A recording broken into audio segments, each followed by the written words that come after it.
el libro de Lucas. Después vamos a Hechos. Lucas capítulo 1, verso 1 al 4. Vamos a reflexionar ahora. Traigan su Biblia, no dejen de traerla para poder leerlo juntos.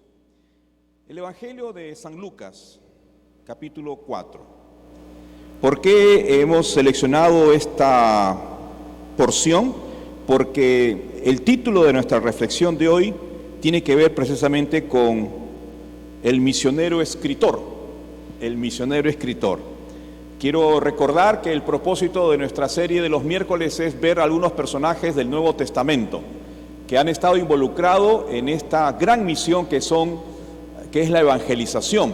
Así que son misioneros referentes, misioneros inspiradores, para que nosotros nos contagiemos un poquito y hagamos misiones y digamos: Señor, yo quiero ser como ella, yo quiero ser como él. Espero, confío en que cada uno de nosotros pueda decir: Señor, quiero tener ese corazón de esta sierva, de este siervo del Señor. Hoy vamos a ver a otro siervo con otro rasgo, otras características, el misionero escritor. De repente tú ya estás pensando: el misionero escritor, ¿qué puedo aprender? Bueno, ese es lo que quiero compartir. ¿Qué podemos aprender de este misionero que estuvo involucrado a través de estos talentos que el Señor le dio? Bueno, leamos. Capítulo 1, versículo 1 al 4.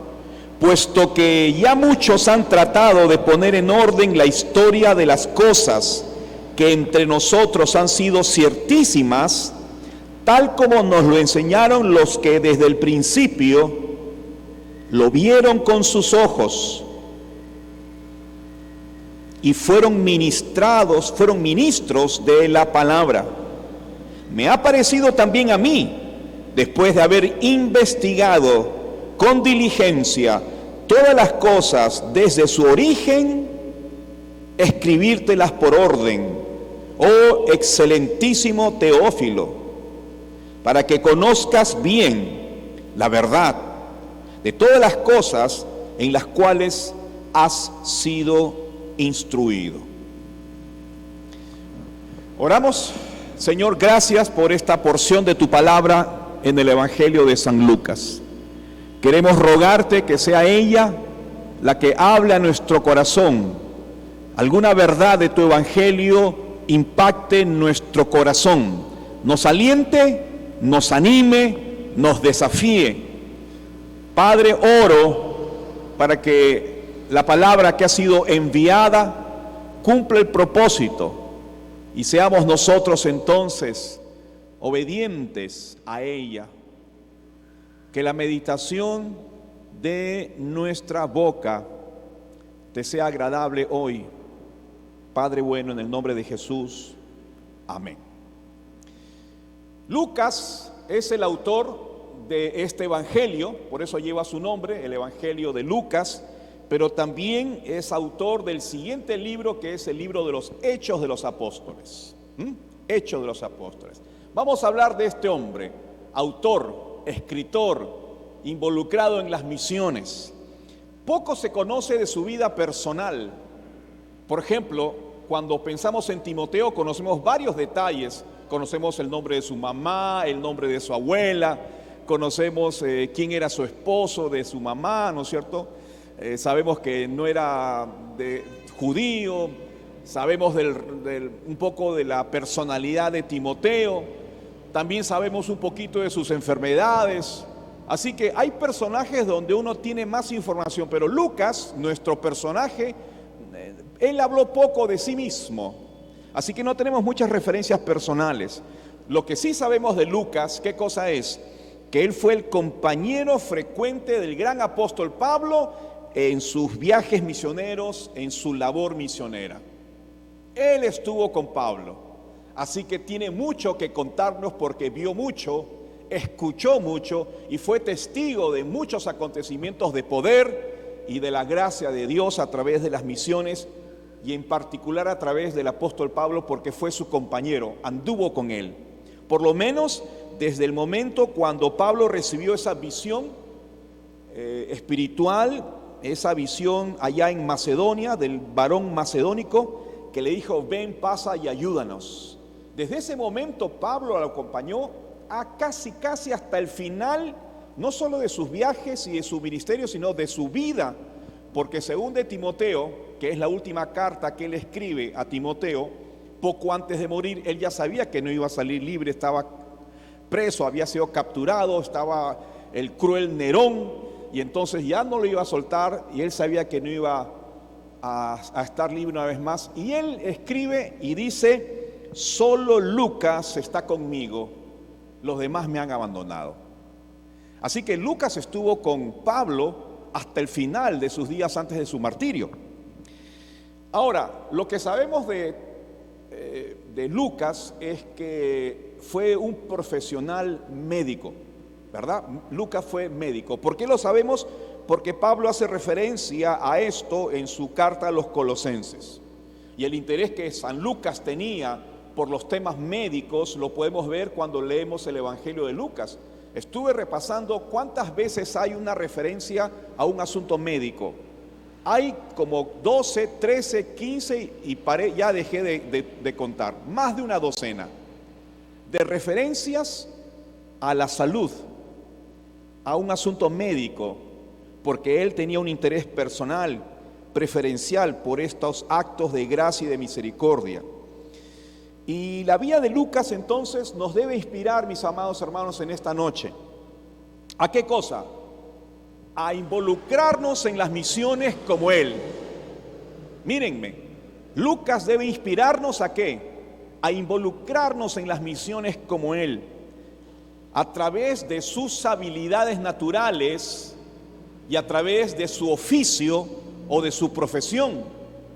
Lucas estuvo involucrado en las misiones a través de su talento natural, como era escribir, pero también a través de su oficio, de su profesión, porque él era médico.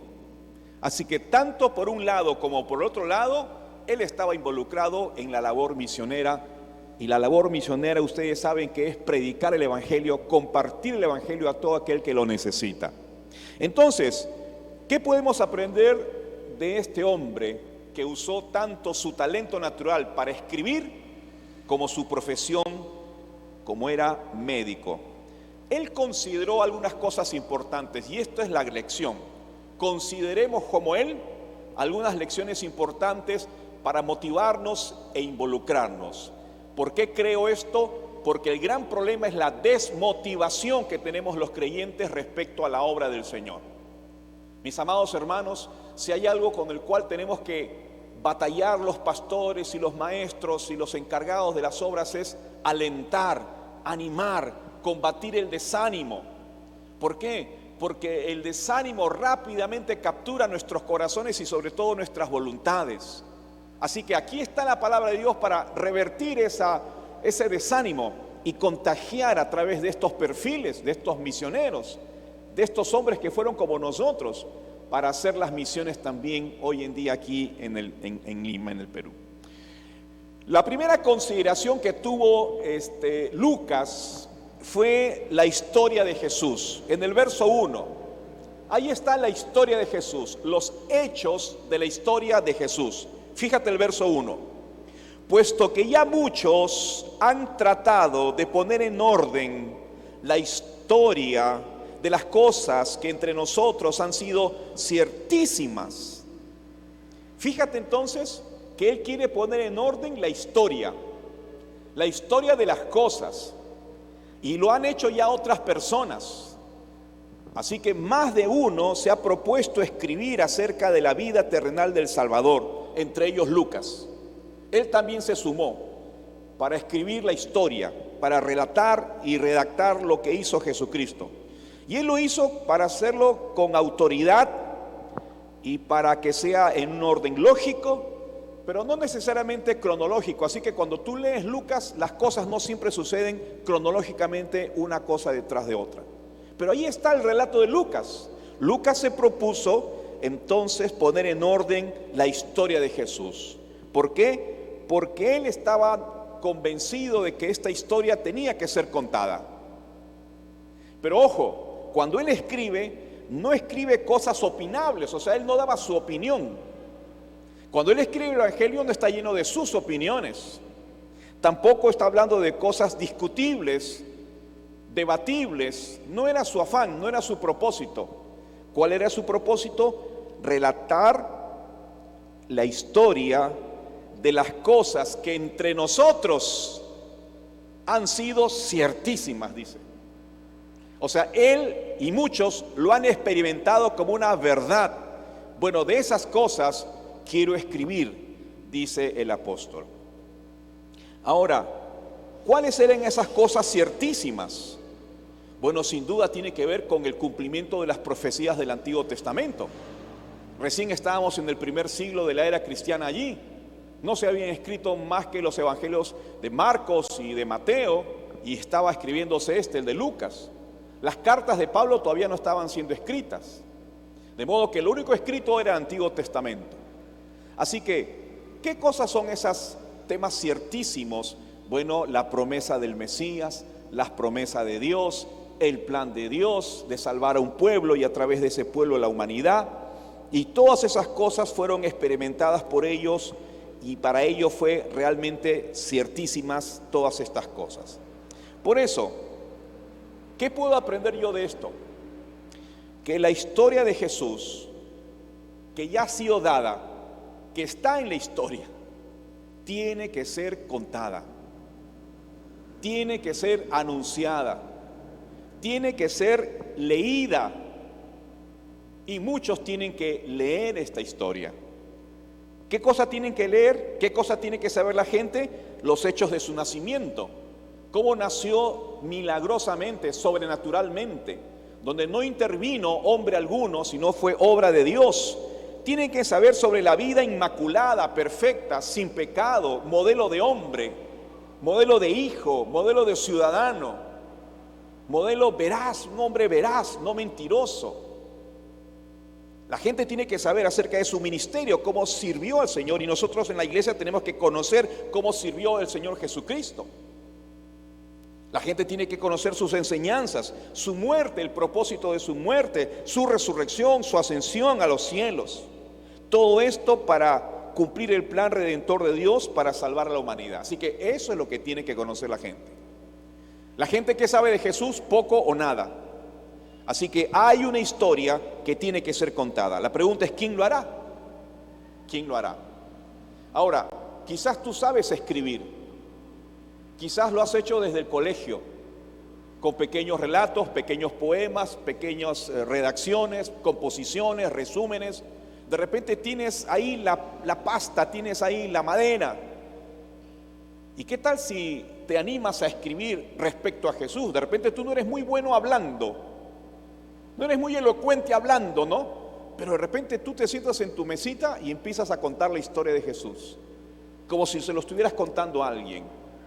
Prueba, escribe un pequeño párrafo, compárteselo con tu hijo, compárteselo con un miembro de tu familia y pregúntale, ¿qué tal? ¿Estuvo claro? ¿Está entendible?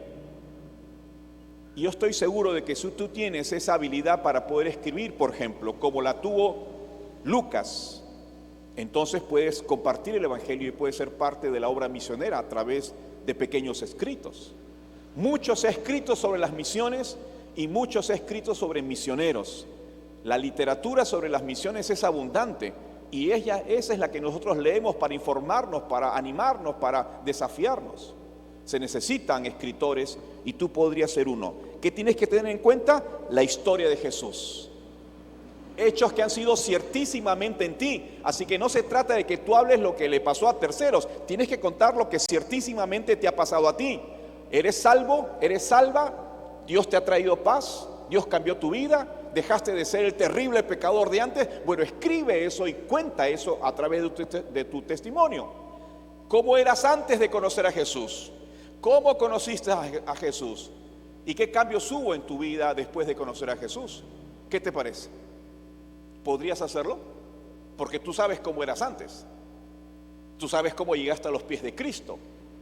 Y tú sabes qué cambios han habido en tu vida. Escríbelo.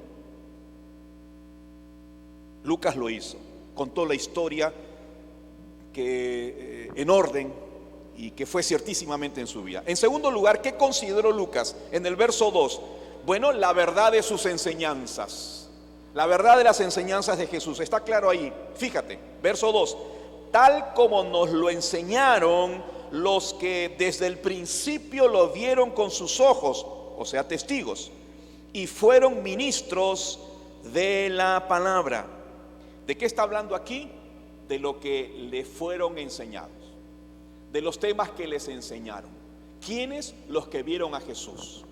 ¿Quiénes? Los que fueron ministros de Jesús. Esas enseñanzas, Él ahora las recoge, las ordena y las escribe y las comparte.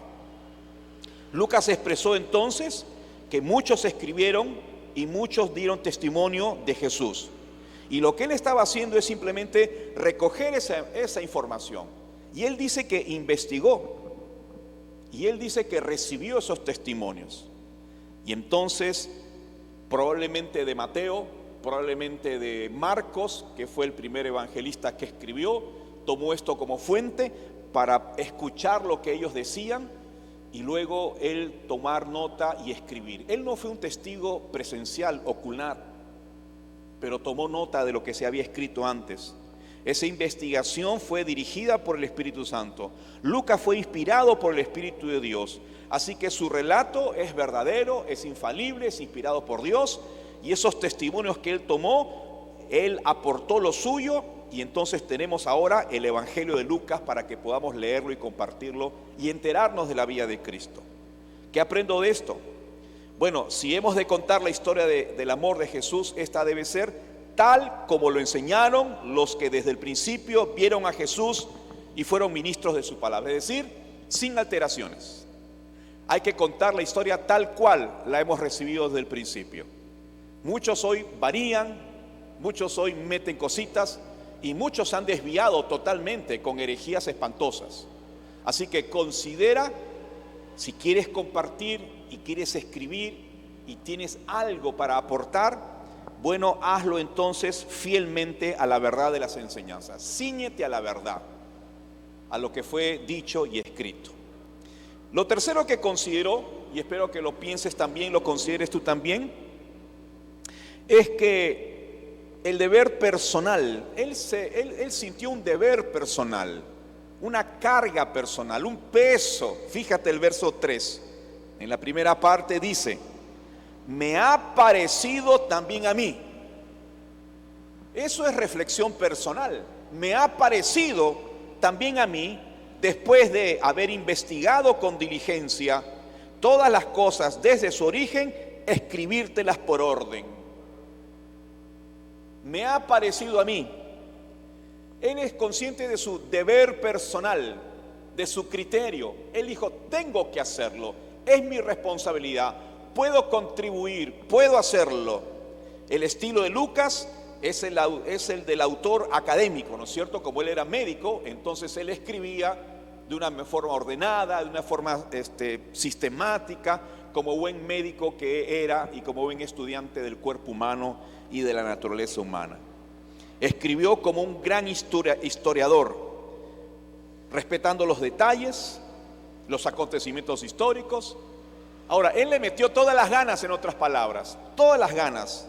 Y cuando dice haber investigado con diligencia, mira, haber investigado con diligencia no es otra cosa que haber seguido las pistas, ¿no es cierto? Los testimonios desde el principio con mucha fidelidad y con mucho cuidado. Y dice que él estudió y investigó todas las cosas desde su origen. Es decir, se remontó, y aquí, bueno, se cree que se refiere a los comienzos de la vida terrenal de Cristo, desde que nació, desde antes que nació. Pero también el término sugiere que es desde arriba, desde lo alto, desde el principio.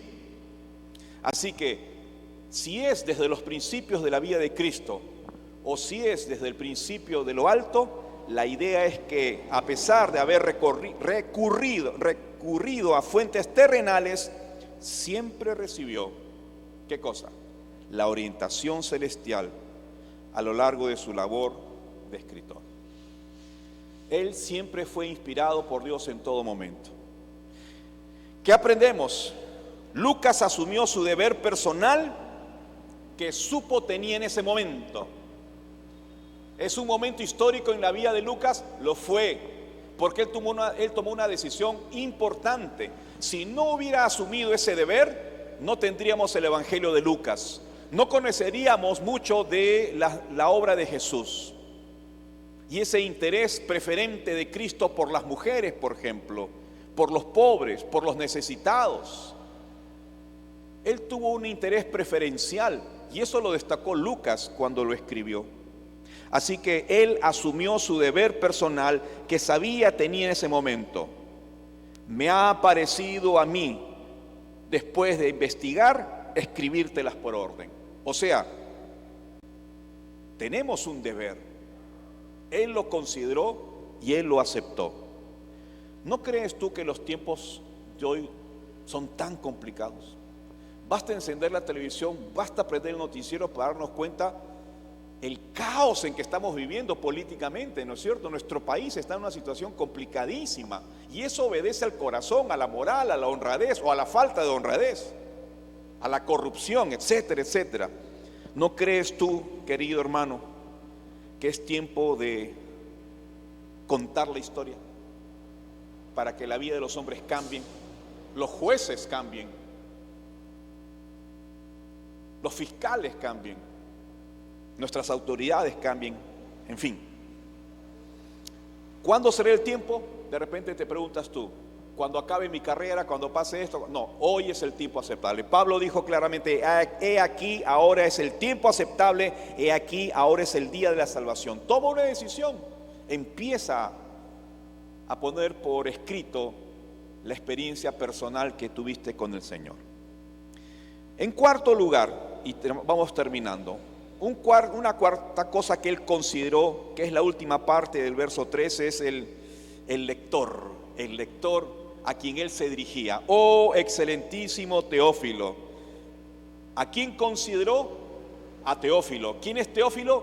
Es el lector expectante de que alguien le escribiera y le informara. ¿Qué es ser expectante? El que espera. Mis queridos hermanos, Lucas le dedicó sus libros, tanto el Evangelio como los Hechos, a Teófilo. Cuando empieza el libro de Lucas, dice: para ti, dedicado para ti, oh Teófilo. Y cuando empieza el libro de los Hechos, también dedicado a Teófilo. ¿Quién era Teófilo? Bueno, por lo menos su nombre significa amado por Dios o amado de Dios. Al parecer era un nuevo creyente, joven en la fe. Y bueno, pudo haber sido un seudónimo, pudo haber sido un apodo, pero cuando él agrega excelentísimo, esta expresión solamente se la atribuían ¿a quién? A personas que tenían autoridad. Es muy probable que él haya sido miembro del Imperio Romano, tal vez un soldado de alto rango, tal vez los de la casa del César, cuando en Filipenses él dice: les mandan saludos fulano, sutando, y los de la casa del César, donde él estuvo preso. Él le predicó a varios soldados romanos y muchos de ellos se convirtieron. Tal vez uno de ellos fue Teófilo. Ahora, yo me imagino a Teófilo escuchando a San Pablo con sus problemas, su necesidad, un militar con temor, con problemas políticos, con problemas con sus autoridades, con problemas con sus familiares, con problemas con su propia alma. Habla con San Pablo y San Pablo le habla de Jesús y de su amor, y el hombre se rinde a los pies de Cristo. Y entonces se convierte al Señor. Y al parecer Pablo le dedica todo su evangelio para que Teófilo conociera y se fortaleciera en su fe. Él necesitaba palabra de Dios, palabra viva para fortalecer su vida. Él representa a todos los oyentes que están esperando que alguien escriba algo, que alguien diga algo, que alguien cuente la experiencia tuya, porque ni tu experiencia no es igual a mi experiencia. Mi experiencia, si yo le escribo, le servirá a alguno tal vez. Tu experiencia le servirá de repente a muchos más. No creas que lo que te pasó a ti antes de Cristo no tiene ningún sentido, ni ningún valor, ni ninguna utilidad. Tú escribe lo que te pasó. Cuenta cómo Cristo sanó tu alma.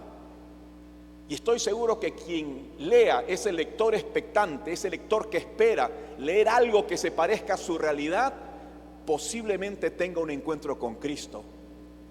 Por eso Lucas le dedica este libro a Teófilo. Teófilo, lee la vida de Cristo. Y te voy a contar los hechos del Espíritu Santo, cómo se manifestó con poder y cómo la iglesia se extendió y cómo muchos creyeron, los gentiles, los samaritanos, los judíos y todo el mundo, hasta lo último de la tierra. Así que podemos escribir porque hay gente que está esperando. ¿Sabes? Creo yo que hay algunas clases de oyentes por las cuales es necesario escribir. ¿Qué clase de oyentes están esperando? Me imagino el necesitado de una esperanza. Alguien que tenga necesidad de esperanza, que le digan, no todo ha terminado. No todo ha terminado. Hay esperanza. La esperanza del nuevo nacimiento. Hay gente que necesita ayuda espiritual, ayuda familiar. El expectante de una oportunidad, el que espera leer que existe una oportunidad para su vida. Me ha llamado un hermano de tiempo, de otra congregación. Me ha perseguido hasta que he encontrado mi teléfono. ¿No es cierto, Esthercita? Y me ha llamado. Y nosotros sorprendidos por un lado, pero por otro lado contentos de entablar nuevamente ese contacto con ese viejo hermano.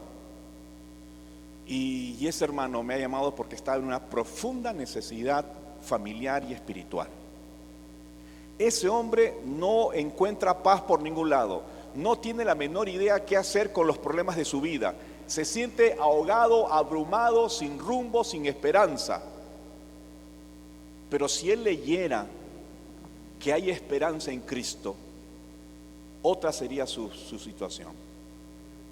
Ese es el lector que está esperando que alguien escriba con esperanza. O de repente el talentoso de una inspiración. O sea, no necesariamente alguien puede estar en el suelo con sus problemas, pero está esperando una inspiración. Cuando leía algo sobre esto escrito por Alberto Benjamín Simpson, él contó que en sus días alguien leyó parte de las cosas que él escribía. Y oh sorpresa, dice él mismo, de pronto se acercó y tenía una gran gratitud hacia el Señor. Y tan grande era su gratitud que dio una ofrenda generosísima de más de 3 cifras en dólares en su época, porque él necesitaba inspiración, oportunidad, una necesidad. Y él dijo, quiero agradecer a Dios, allá hay necesidad porque acabo de leer y enterarme. Y entonces vino y aportó, fue y aportó. Y Simpson cuenta, si no hubiese escrito eso, este hombre hubiese perdido la oportunidad de ser generoso. Y al ser generoso, él también iba a ser bendecido. Así que hay clases de oyentes que están esperando leer ayuda, esperanza, oportunidades. ¿Qué podrías compartirles tú? ¿Qué podrías compartirle tú? Considera la necesidad de miles de oyentes que hay en el mundo. Escribe, comparte. Y por último, la última parte del verso 4 nos lleva al gran propósito en este saludo inicial de Lucas en su libro, en su evangelio. La misión. La misión. ¿Y cuál es la misión ahí? El para es el propósito, la dirección. ¿Hacia dónde apuntaba? ¿Para qué todo esto? Para que conozcas bien, Teófilo, la verdad. La verdad de las cosas en las cuales tú ya has sido instruido. Así que el propósito era fortalecer, discipular, edificar, sembrar la vida de Cristo en Teófilo, y luego ese Teófilo iba a compartir su experiencia y su fe seguro a otros soldados romanos, o a sus jefes, o a sus autoridades, o a su propia familia, yo no sé. El hecho es que él entendió que hay una misión, y él entendió claramente que era su deber escribirle a este hombre para que conociera la verdad de las cosas. Pregunto, ¿hay en tu entorno, con esto termino, gente que necesita conocer la verdad? Hay gente que no tiene idea de lo que Cristo puede hacer en sus vidas, ¿verdad? ¿Cuántos dicen amén? Hay gente que no sabe todo lo que Cristo puede hacer en sus vidas. Así que concluyo, oremos para que Dios nos dé un corazón misionero como el de Lucas, el misionero escritor, que nos motive a usar nuestro talento. De repente no es la escritura, de repente es otro, pero si lo ponemos al servicio del Señor y sobre todo para que alguien pueda conocer a Jesús de alguna manera, a través de ese talento tuyo o a través de tu profesión, de tu oficio, qué lindo sería, porque tendrías el mismo corazón misionero de Lucas. No estás yéndote al África, no estás yéndote al Asia, pero estás contribuyendo y estás involucrado en las misiones. Lucas, ¿qué cosa consideró? Bueno, él fue consciente entonces de la historia de Jesús, una historia que tiene que ser contada. La verdad de sus enseñanzas, fue leal, fiel, fidedigno a eso que recibió, no adulteró nada. Él consideró luego su deber personal. Me pareció a mí escribirte estas cosas en orden por la confusión que hay. Por último, consideró al lector expectante, en este caso era Teófilo, pero hay tanta gente que espera buenas noticias. Y finalmente él consideró la misión para que tú te edifiques, para que conozcas bien la verdad. Así que estas cositas nos pueden servir, nos pueden alentar. Amén. De pie, por favor, vamos a agradecerle al Señor. Vamos a agradecerle al Señor. Así que me provoca preguntar antes de terminar,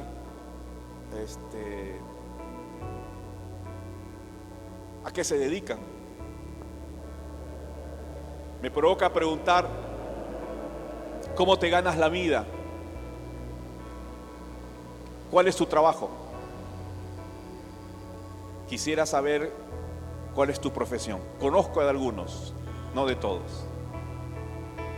Pero ¿por qué no pones al servicio del Señor no solo el oficio,